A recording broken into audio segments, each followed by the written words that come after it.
Olá pessoal, muito bem-vindo.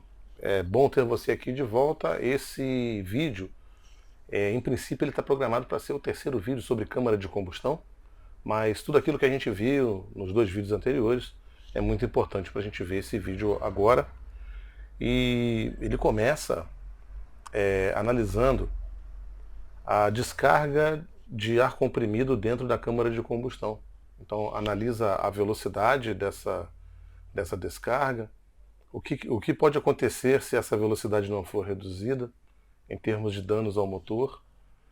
Então, o elemento difusor ele vai ser colocado aí nesse assunto para que a gente entenda o motivo da diminuição da velocidade. Então, se eu for desenhar aqui o difusor, ele ficaria mais ou menos nessa posição até o bico injetor e ele tem essa aparência. Bom, esse desenho está medonho, né? Pretendo mostrar para você alguns vídeos para que você veja de que maneira a descarga do compressor é reduzida. Então, nessa seção, eu tenho aqui a câmara de combustão, é esse conjunto todo, mas ele é formado pela carcaça, a parte de fora, e a parte de dentro é o tubo de chama, ou também chamamos isso aqui de camisa. E eu vou começar a apresentar isso para você. Então, você já vai ver em seguida aqui o tubo de chama, né, com a estrutura toda perfurada para a entrada de ar. E a gente começa aqui traduzindo o Inner Combustion Case, né, o case, né, o alojamento interno de combustão. Quer dizer, não quer dizer que a combustão vai ser feita aqui, né? A combustão, na verdade, ela vai ficar localizada e centralizada dentro do tubo de chama. Mas essa é a parte interna da câmara de combustão. Você já vai ver em seguida aqui. Deixa eu mostrar para você aqui primeiro o tubo de chama, com essa aparência de um cesto, né, perfurado. Ele tem aqui os orifícios de diluição, são vários, cada um com a sua função, conforme você vai ver. Orifícios para a instalação de bicos injetores. Então os bicos injetores não fazem parte da fabricação de uma câmara de combustão. Na verdade, eles são acessórios que serão instalados, né? Aqui, se eu não me engano, são 18, fazendo a volta nesta camisa, né? Então, na hora do acendimento da chama, a chama vai fazer... Espera aí que eu errei aqui. Na hora do acendimento da chama, a chama vai fazer a volta dentro da câmara de combustão, formando aquilo que a gente conhece como anel de fogo. Então, ficaria melhor desenhado, né, dentro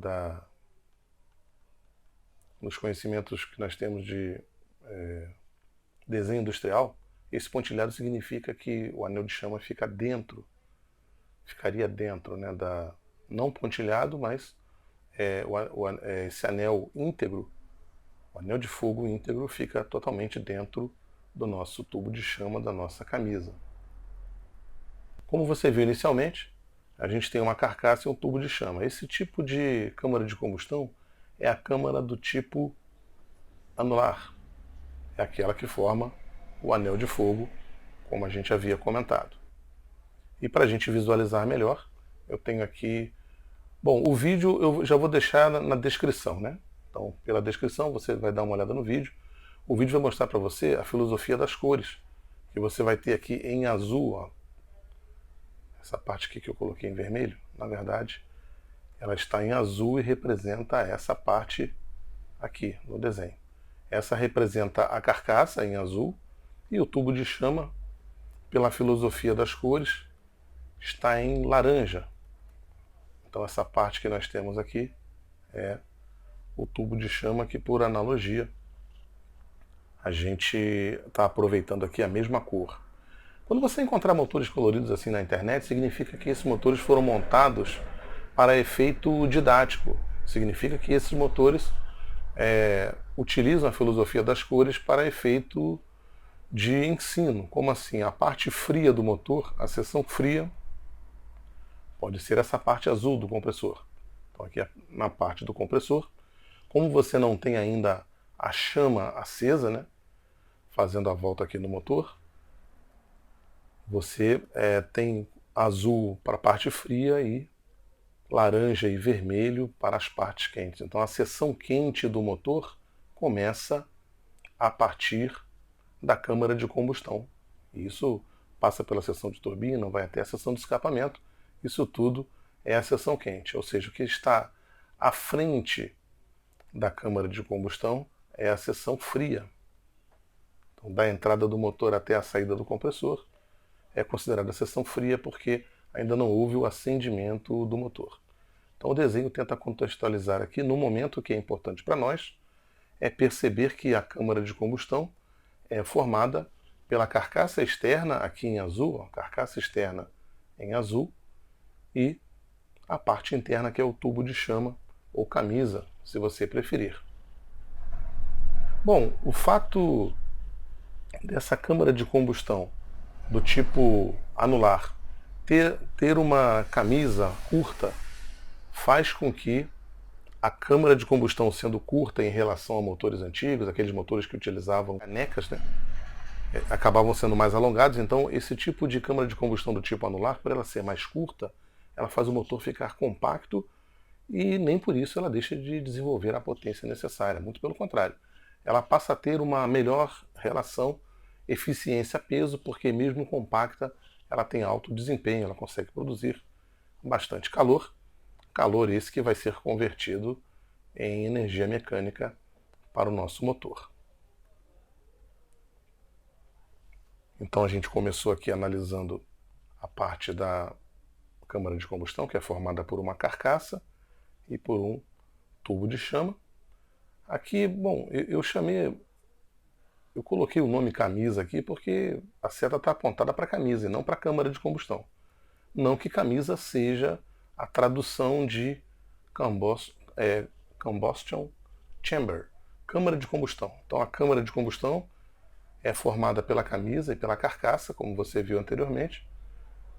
E em seguida você tem aqui a palheta de turbina e o que seria o rotor.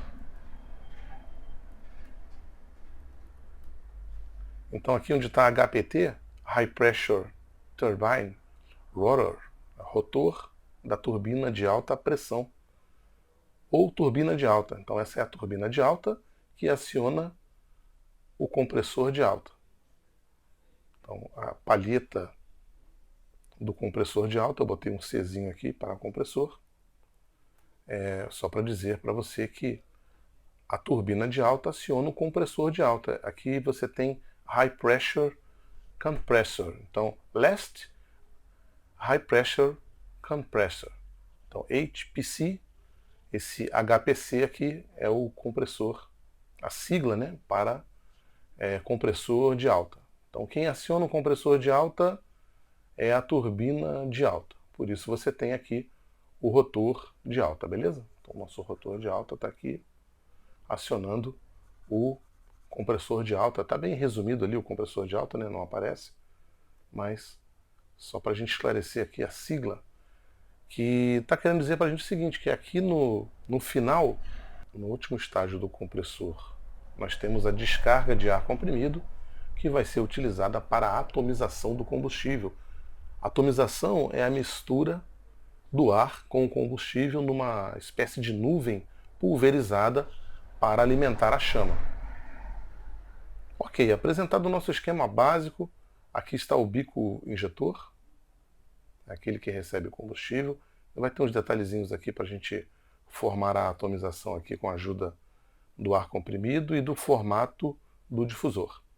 A localização precisa está aqui, a localização do nosso bico injetor, né? Aqui está o bico em amarelo, aqui está a área da câmara de combustão. Se você olhar com calma esse desenho, quiser dar uma pausa, você vai ver perfeitamente a divisão entre a carcaça do motor. Vou botar um M aqui para dizer que essa é a carcaça do motor.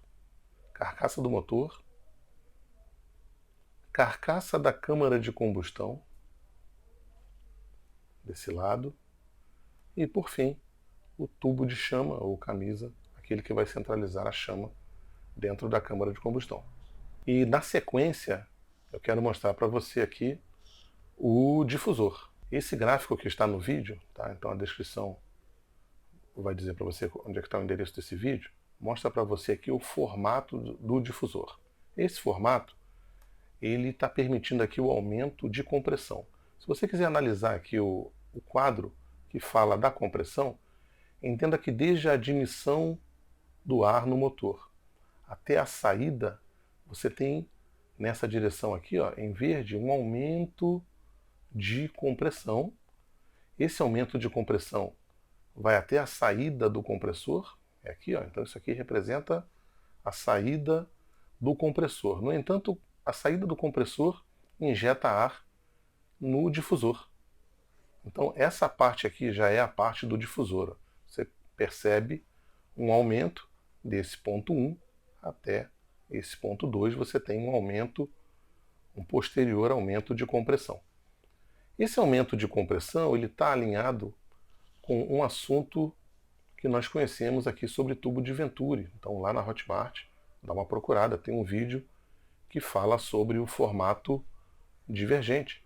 Então é esse formato divergente aqui, ó, capaz de diminuir a velocidade do ar e aumenta a pressão de saída. Então aqui, ó, eu tinha um Pzinho aqui, passei a ter um P maior, um aumento de pressão na saída do fluxo de fluido que entra num duto divergente. A gente fala fluido, fluido pode ser um gás, pode ser um líquido, né? Pode ser ar, pode ser gases queimados saindo da câmara de combustão. Então, seja qual for o fluido, quando ele entra no duto divergente, ele sai com a sua pressão aumentada e a sua velocidade diminuída. Então é isso que está acontecendo nessa parte aqui. Tem um aumento de pressão e uma redução de velocidade. A finalidade da redução dessa velocidade é para evitar o deslocamento da chama. Então, se você tem aqui uma chama, essa chama não pode ser deslocada. Veja que o motivo da redução de velocidade é justamente para evitar o deslocamento da chama. Essa chama não pode ser deslocada nem apagada. Estou falando do seguinte, uma velocidade de 550, aqui em vermelho, você tem uma velocidade de 550 que estaria chegando na câmara de combustão. Está aqui, ó, 550 mais ou menos aqui. Ele vem diminuindo e diminui bruscamente. Você tem uma diminuição brusca. A gente já vai ver aqui os valores da diminuição, mas essa diminuição é para evitar justamente o deslocamento da chama, já que a velocidade de atomização e injeção é 10 vezes menor do que a velocidade do ar comprimido. Então esse ar comprimido, o ar que entra para ser comprimido, ele tem uma velocidade 10 vezes maior do que a velocidade da mistura ar-combustível que é atomizada aqui. Então por ela é 10 vezes menor, para evitar o deslocamento da chama, né? A chama poderia se formar aqui em contato com a turbina, o que poderia gerar um derretimento da turbina. Você já vai ver aqui os valores que são muito altos, são valores que seriam capazes de maçaricar o motor. Então, defeitos que geram deslocamento de chama podem danificar uma câmara de combustão. Então, sabemos que para que você tenha uma chama centralizada, você precisa reduzir isso. E além do mais, se essa redução não fosse feita, a chama poderia inclusive se apagar. E agora a gente vai conhecer aqui as áreas, né, onde a gente tem as zonas de mistura. Bom, deixa eu só mostrar aqui uma parte do vídeo, né? Vamos dar uma olhada na parte do vídeo aqui. Esse vídeo que a gente separou, o vídeo que ficou separado para a gente fazer a análise é esse aqui. Então, deixa eu ver aqui o momento em que você tem a chama, né? Vídeos, ele sempre tem alguns errinhos, né? Porque a chama não fica colada no bico injetor, né? Pelo contrário, ela fica... E no momento em que essa chama foi deslocada, ela está simulando que se não houvesse um difusor na entrada da câmara de combustão... Ah tá, peraí que não está aparecendo para você. Então, aproveitando essa imagem do vídeo aqui, ó, Se não houvesse o difusor, você não teria a redução, e aí a velocidade seria tamanha que iria apagar a chama. Então é isso que o desenho tentou mostrar aqui, aproveitando, é claro, né? Aproveitando esse desenho, eu já vou te mostrar aqui a seção primária, local onde você tem um difusor. Deixa eu apagar aqui o vermelho. Você tem um difusor, mas você tem principalmente uma área onde você vai ter a formação da mistura ar-combustível. Essa parte aqui, escrito flare, significa que há um alargamento. Alargamento dentro daquela ideia que você viu, né? Do difusor, né? Uma entrada menor do que a saída do fluido, né? Então, esse está mal desenhado, mas essa é a ideia do flare. Você tem o alargamento aqui na saída, em seguida você tem uma estrutura com aerofólios que vai turbilhonar o ar que passa por ali. O ar comprimido que passa por ali vai encontrar uns aerofólios em forma de asa ao redor do bico injetor, e aí o combustível que é injetado, ele encontra uma massa de ar girando, e aí você tem o combustível pulverizado, né? A gente fala pulverizado é aquela massa úmida no meio do ar. Isso é direcionado para alimentar a chama. A chama mesmo vai ficar aqui, ó. Então, essa parte pulverizada vai sair daqui para cá.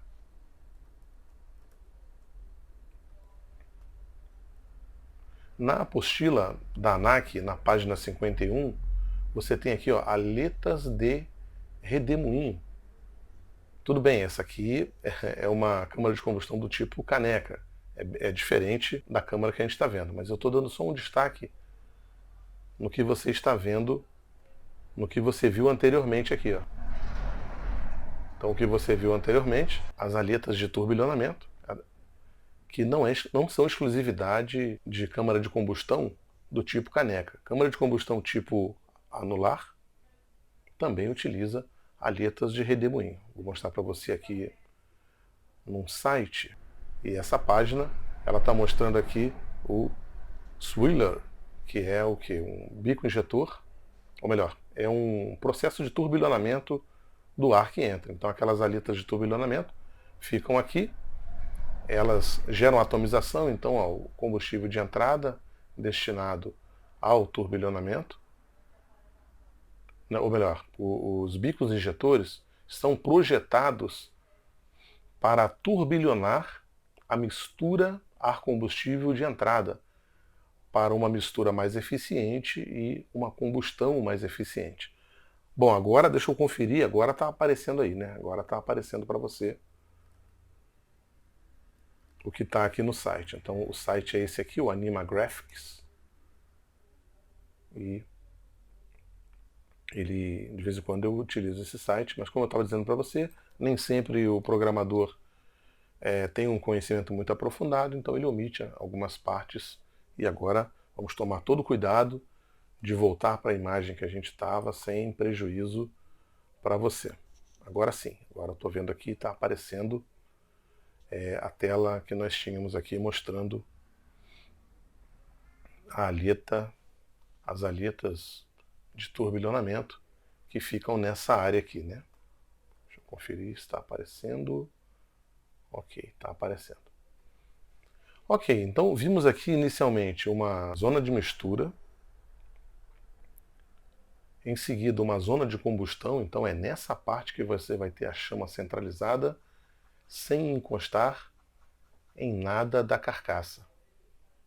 O que você observa, inclusive, são os orifícios que vão permitir a passagem de ar para alimentar a chama. Uma coisa importante da gente também comentar, né, que o que você tem nesse formato de entrada aqui, ó, que é um formato de entrada menor, com um diâmetro menor do que a saída, você tem, na verdade, a construção de uma estrutura difusora. Então essa estrutura difusora, como você sabe, né, diminui a velocidade, aumenta a pressão, mas ela também se encarrega de separar de 75%, uma média de 75% do ar que entra no difusor aqui, ó, é separado para refrigeração da carcaça, então a carcaça fica refrigerada. Além disso, uma parte desse ar também, ó, que entra, ele entra nos orifícios. Então, esses orifícios que você está vendo, ó, estão recebendo ar, estão recebendo parte desse 75% aqui para centralizar a chama. Depois você dá uma olhadinha no vídeo, na animação, porque essa animação ela mostra o vórtex, né, que é feito. Então ela volta para ajudar a centralizar a chama nesse ponto. Então a animação vai mostrar melhor para você lá no vídeo. Você vai ter aí um vórtex que vai mostrar para você de que maneira a chama fica centralizada. Ah tá, e os outros 25% vão alimentar a chama. Então ó, aqui, ó, do 100% de ar de descarga do compressor, 75% refrigera a carcaça, 75% tem motores que é 80%, tá? 75% a 80% é utilizado para a refrigeração e os outros 25% simplesmente estão aqui para centralizar a chama. Então essa é a zona de combustão, aquela que utiliza orifícios centralizadores da chama. No final, na saída, você tem a zona de diluição. Então esses orifícios aqui, ó, que pegam também aqui, ó, dos 75% a 80%, uma parte também vai sair aqui nesses orifícios, né? E vão formar a zona de diluição. Se fala zona de diluição, significa que grande parte do ar de refrigeração vai se misturar aos gases queimados. Então os gases queimados vão se misturar nessa parte e aí você vai ter uma diminuição da temperatura, né? As temperaturas muito altas precisam ser controladas para não danificar a estrutura metálica tanto da câmara de combustão quanto da turbina, quanto de estatoras, quanto aletas orientadoras dos gases de saída, né? Então a turbina ela tem um ângulo ideal para receber, que são várias turbinas que eu estou desenhando, e existe um ângulo ideal para que a turbina receba esses gases de escapamento. Esse ângulo ideal ele é conseguido com uma estrutura em forma de estatora na saída. A gente chama isso de aleta orientadora dos gases de saída. É um aerofólio, né, que vai definir qual é o ângulo dos gases de escapamento para que eles saiam no ângulo correto de incidência na roda de turbina. Vou mostrar para você já em seguida aqui no nosso desenho. Uma outra coisa interessante a se dizer, né? Então falamos de zona de diluição, aquela que mistura gases queimados com ar de refrigeração. Mas vamos aproveitar a oportunidade para falar o seguinte. Quando você tem a chama centralizada, ela começa a formar gases que se expandem, gases de expansão em todas as direções. E aí o que você percebe é que a expansão ela vai toda para trás, né? Ela se expande para frente, mas não tem a capacidade de se expandir para frente, fazendo com que gases queimados saiam pela entrada do motor. Ou seja, que gases queimados invadam o compressor e saiam pela entrada do motor. Então, só para matar a curiosidade, o que evita o retorno dos gases queimados é justamente uma barreira formada pelo ar comprimido. Então, onde eu tenho aqui ar comprimido, não é possível, né, eu não tenho gases queimados invadindo, voltando, né, no sentido contrário, muito pelo contrário, eles estão indo em direção à turbina e indo em direção ao bocal de escapamento do motor que está lá atrás, né? Então eu dei uma simplificada nessas zonas que a gente acabou de ver, ó, zona de mistura, zona de combustão, zona de diluição, e elas imprimem velocidades diferentes, tanto para o fluido de chegada que vem do compressor, né? Aqui ainda não tem chama, a chama ficou aqui, né? Aqui ainda não tenho chama. Inclusive, quando você for analisar esse vídeo que eu deixei lá no canal, não se esqueça que lá onde ele mostra a chama colada com o bico injetor, isso aí está errado, tá? Então você desconsidere, mas o vídeo é muito bom, ele destaca algumas coisas importantes que nós estamos vendo no vídeo.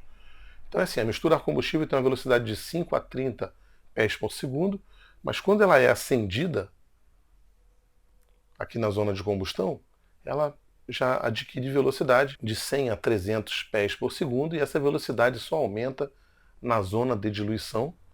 Então a zona de diluição, olha aqui, ó, ela já tem velocidade dos gases de 400 a 550 pés por segundo. Isso tudo depende do tipo de motor, né? O motor é mais robusto, sempre as velocidades são maiores, o motor é menos robusto, pode ser que seja até um pouco inferior, né? Pode ser que a velocidade seja também um pouco inferior ao que está aparecendo aqui, se o motor for um motor menor, né? Então todos os parâmetros aqui, ó, pode ser inferior a 30, inferior a 300, inferior a 550, se o motor for um motor de dimensões um pouco mais reduzidas. Tá legal? E a saída dos gases de escapamento, como agora o objetivo é gerar gases queimados de impacto, né, com alta velocidade, com a pressão da expansão incidindo sobre a roda de turbina, é natural que a saída agora da nossa câmara de combustão tenha um formato convergente. Então, olha aqui, um formato convergente com o diâmetro da entrada maior do que o diâmetro da saída. Então você tem aumento de velocidade, aumento de escoamento, para que os gases queimados agora incidam na roda de turbina, ok? Aproveitei dois desenhos aqui, né?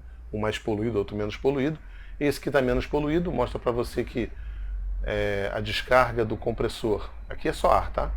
Entra na seção difusora, né? É essa seção aqui, ó, a seção difusora, para que você tenha diminuição de velocidade e aumento de pressão, e com isso essa seção difusora consegue manter a chama aqui, ó, centralizada, sem encostar na parte metálica. E em seguida, não, agora sim, agora você tem gases aqui, ó, gases queimados saindo pela câmara de combustão, porque o objetivo da câmara de combustão é gerar gases queimados, né, para que a turbina transforme parte dessa energia cinética dos gases queimados em energia mecânica para gerar a roda de turbina. Aí sim, essa saída é a saída que você viu, ó, ela é convergente, tem um formato convergente para que a diminuição da pressão estática, né, a pressão nas paredes. Então esse formato acaba diminuindo a pressão estática, o que aumenta o escoamento e dessa forma aumenta a velocidade de saída.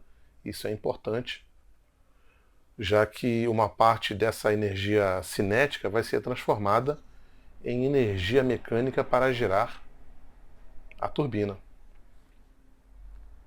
Bom, falamos de temperatura, né, o perigo da temperatura. Então a chama fica centralizada para evitar que o motor seja maçaricado, para evitar um incêndio no motor, né? E os motores menos robustos têm em média aqui 1.200 graus centígrados de temperatura de chama. Isso tudo é irradiado, né? A irradiação desse calor aqui é na casa de 500 graus, né, que é irradiado. E isso se mantém nesse valor de 500 porque você tem, além da irradiação, a gente conta com ar de refrigeração que entra pelos orifícios. Isso acaba diminuindo, mantendo a temperatura em valores aceitáveis. Se o motor é um pouco mais robusto, aí sim a temperatura é na casa de 2.450, acima de 2.000 graus centígrados. Então, falamos de temperatura, descarga do ar comprimido, e agora eu preciso dar uma analisada aqui nessa figura, nesse desenho. Deixa eu voltar aqui. Deixa eu ver se já aparece para você. Ah, tá. Já está aparecendo a animação, né? Então você tem aqui o que a gente chama de carretel, né? Em azul, o carretel de alta, em cinza, o carretel de baixa. Eu já vou explicar por que um é o de alta, por que é o de baixa. A palavra correta é spool. Bom, a figura está tentando mostrar para você que a parte azul gira muito mais rápido do que a parte cinza. E agora a gente vai ver por que isso aí acontece. Então, aqui na nossa figura, a gente tem... Deixa eu ver se está aparecendo N1 e N2 para você aqui, que parece que eu estou na frente, né? Ah, tá. Está aparecendo N1 e N2 para você. Já estou vendo. Então, vamos lá. A câmara de combustão, ela está nessa área aqui. Eu fechei, mas ela está aberta, né? Porque os gases queimados estão saindo com altíssima intensidade. Acontece que uma parte dessa energia é utilizada para gerar a seção de turbina. Vou tirar o pontilhado, senão dá muito trabalho para apagar. Então, uma parte dos gases queimados está sendo utilizado para gerar a primeira seção de turbina. Como grande parte dessa energia é absorvida para gerar a turbina, ou seja, você tem a conversão da energia cinética de gases queimados em energia mecânica para gerar a roda de turbina, entenda que os gases queimados posteriores são gases residuais. Ou seja, ele tem menos pressão, menos temperatura, menos velocidade, e por isso você vai ter uma diferença de temperatura, ou correção, uma diferença de velocidade entre a turbina de alta, botar aqui TA, turbina de alta, e a turbina de baixa. Então elas giram em velocidades diferentes, porque os seus eixos são acoplados e separados por rolamentos. Então os giros aqui, ó, na TA, em azul, é independente da TB. Bom, como ninguém usa TA na aviação, nem TB, né, para turbina de alta e turbina de baixa, você está vendo a HPT, High Pressure Turbine, essa aqui é a turbina de alta, em azul. E você tem a LPT, que é a turbina de baixa, a Low Pressure Turbine. Então você tem uma HPT e uma LPT.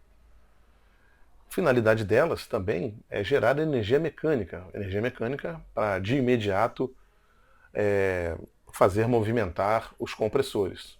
Além disso, essa mesma energia mecânica vai fazer com que acessórios da seção de acessórios, como bomba injetora, geradores, todos eles girem indiretamente através do movimento da turbina. Então, a turbina é a nossa seção de força mecânica.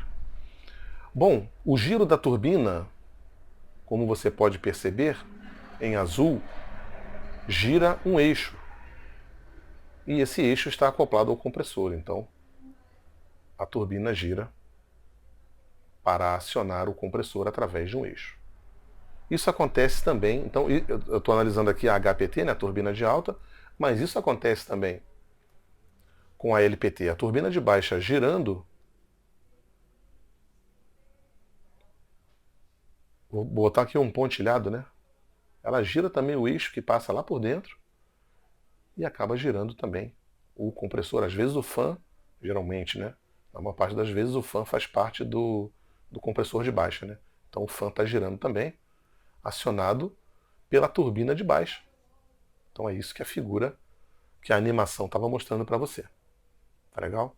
Então agora você já conhece HPT e LPT. E deixa eu ver aqui. A gente vai ver isso agora de forma esquemática, né? Então sabemos que a chama está centralizada. E essa chama gera, aqui em amarelo, né? Em laranja, está gerando aqui os gases queimados que vão incidir com grande violência, com grande pressão, alta temperatura sobre a roda de turbina. A turbina está aqui, ó. Essa é a turbina. Uma turbina de alta, né? Como a gente viu anteriormente. E é muito comum que na saída da câmara de combustão você tenha um aerofólio, que seria uma aleta orientadora da saída dos gases. Aquela que direciona corretamente, né? Um aerofólio que direciona o ângulo de incidência correto para que a turbina transforme energia cinética dos gases queimados em energia mecânica, mas no melhor ângulo possível para que a turbina tenha o seu máximo de eficiência. Por isso que o controle de temperatura do motor é muito importante. Quem está operando o motor está de olho na temperatura. E diante de alguma emergência precisa cortar o motor, né, desligar o motor emergencialmente, porque excessos de temperatura podem fazer com que o ângulo dessa estatora fique alterado. E aí bastaria o ângulo alterado para que a turbina já não recebesse o ângulo de incidência correto, e aí a turbina não consegue alcançar a sua velocidade máxima.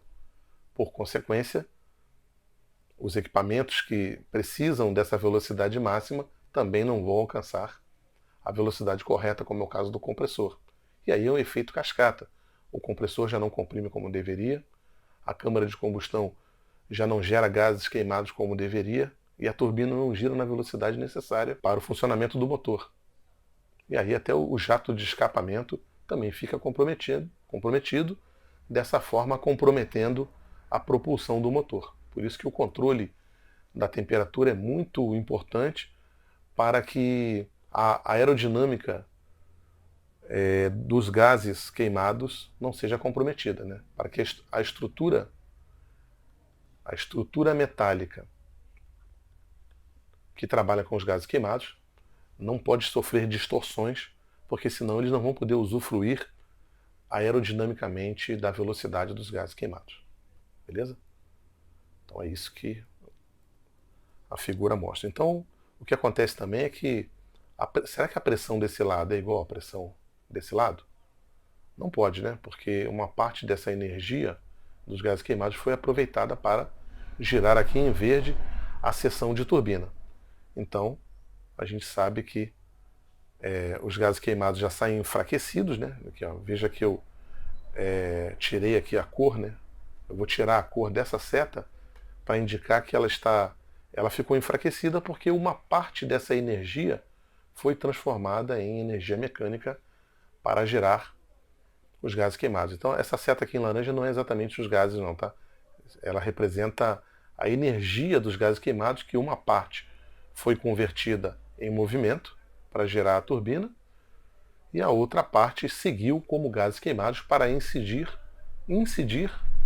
no outro conjunto. Então,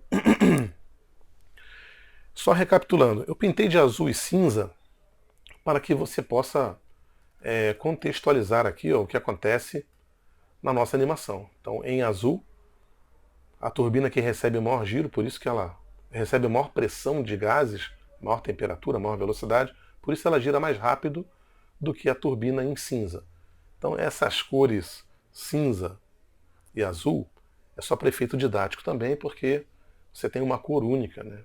Aqui é só para o nosso efeito de análise, né? E, inclusive, quando você estiver lidando com outros sites, outras animações, né? Leve em consideração que esse colorido é só para facilitar o teu entendimento durante a análise, tá legal? Então, o próximo conjunto, deixa eu sintonizar aqui, o próximo conjunto recebe agora os gases mais enfraquecidos, que também incidem aqui na turbina, né? Também tem aqui uma estatora orientadora, justamente para direcionar o ângulo correto de incidência dos gases queimados em cima de uma turbina que vai girar com menos velocidade, né? Como você viu. Então, se ela recebe aqui os gases já enfraquecidos, ela gira também com menor velocidade. E se você tiver turbinas posteriores, né, as próximas turbinas também vão receber aqui, ó, os gases estão enfraquecendo em direção ao escapamento, porque novamente também uma parte da energia dos gases queimados foi transformada em energia cinética para gerar esse conjunto de turbina. Perceba, elas têm intensidades diferentes, por isso que eu coloquei uma seta menor, uma seta maior, mas o efeito é o mesmo, né? Uma parte dos gases queimados é transformada em energia cinética para gerar a roda de turbina. Tá legal? Então, a ideia desse desenho é esclarecer para você o que é uma high pressure turbine, a turbina de alta, o que é uma low pressure turbine, porque exatamente elas recebem esses nomes, né? Deixa eu ver se você está recebendo a imagem correta, tá? Está recebendo. Por que elas recebem exatamente esses nomes, tá? Então, cumprimos aí o que a gente precisava ver, né? Que era a descarga de ar comprimido na entrada da câmara de combustão, para que você tenha diferentes velocidades com a ajuda do difusor, diferentes velocidades geradas a partir da queima da mistura ar-combustível. A partir do momento que você tem a expansão, você tem diferentes velocidades, que inclusive nos assuntos de turbina e escapamento do motor, eu volto a falar de novo dessas velocidades. Se você tiver um tempinho, dá uma olhada lá para você ver mais detalhes. Então espero que você tenha gostado desse vídeo. A gente vai se encontrar nos próximos vídeos. Em princípio, a câmara de combustão já está completa, eu sei. Mas eu sei que falta sempre um detalhe ou outro, então não se espante se um quarto vídeo ou um quinto vídeo também surgir, para a gente aumentar aí o nosso rol de conhecimento. Forte abraço e até a próxima.